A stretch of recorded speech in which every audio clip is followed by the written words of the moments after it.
Now let me show you how to operate it. First, start the power of the remote control. Then turn on the power of the machine. Go forward,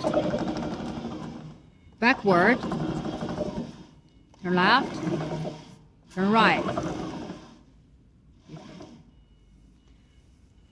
This is the button for speed control. Low speed, high speed. This is cruise control.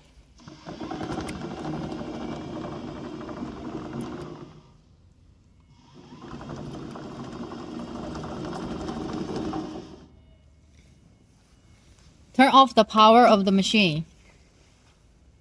Turn off the remote control. That's all. Thank you.